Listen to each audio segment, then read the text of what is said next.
state your full name, spelling. I don't need to get in there.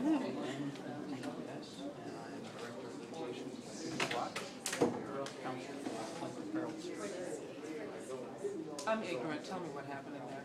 Well, Plaintiff Sturgeon, along with the Los Angeles Police Protective League, had brought a lawsuit challenging Special Order 7, which basically eliminates, substantially restricts officers' ability to impound vehicles for 30 days when they're driven by unlicensed drivers. Your argument here, and you won, basically. That's right.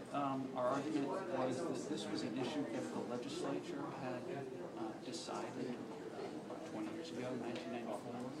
They decided they wanted all officers across the state of California to have the authority to impound vehicles for 30 days when they came across certain categories of unlicensed drivers. LAPD, LA Police Commission, are trying to really water down that. I can speculate as to why they were trying to water that down, but what they did was they watered it down to Special Order 7. They tried to take away officers' discretion that had been given to them by the legislature.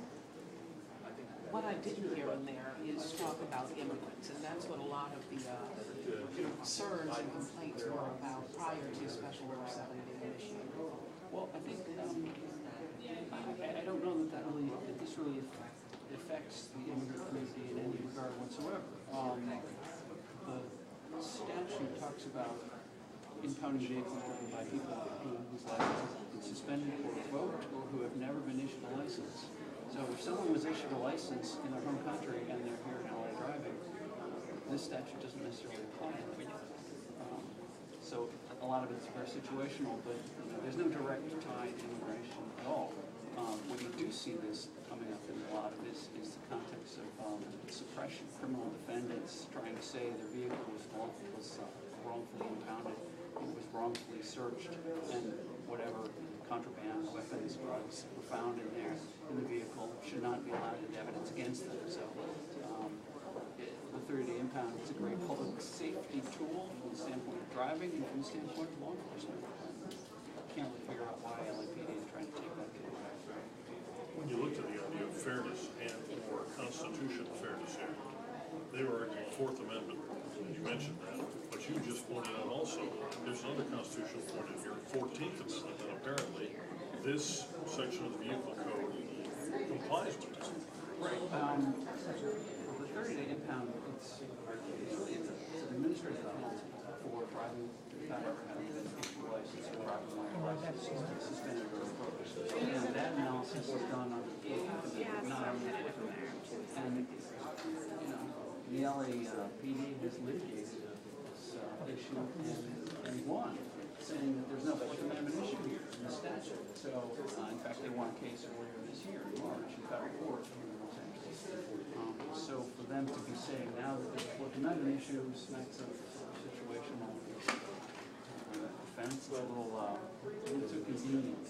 One of the arguments that you made was that the Special Order 7, because there was a lot of discussion about uniformity across the state, sort of broke a uniformity in terms of deterrence. What did you mean by that? Well, the reason why the legislature, one of the reasons why the legislature enacted this provision was to deter people from driving without a license or driving when their license has been suspended or revoked. And that's a deterrent effect that people all across the state, any driver in California, has to contend with. So if you're driving from Santa Monica to Sierra Madre through Los Angeles, the deterrent effect in one jurisdiction is different from the deterrent effect in LA, and it would be different when you leave LA. So what it really has done is destroyed the uniformity of the deterrent effect that the legislature wanted when it passed the statute.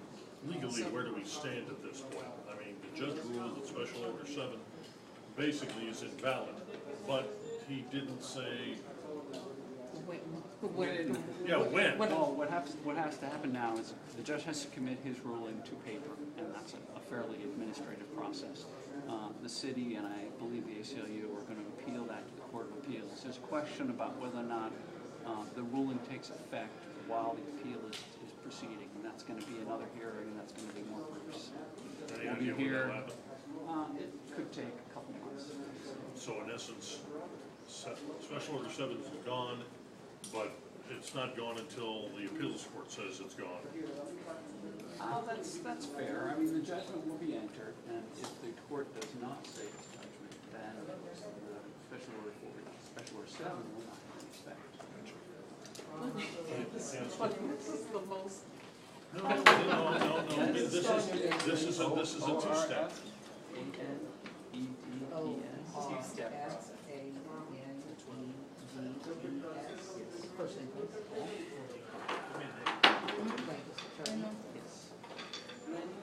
Well, this is a legislative tap dance and a judicial tap dance. They said the law was wrong, but we're not gonna enforce the judgment until everyone appeals the damn thing. No, not yet. They haven't said that yet.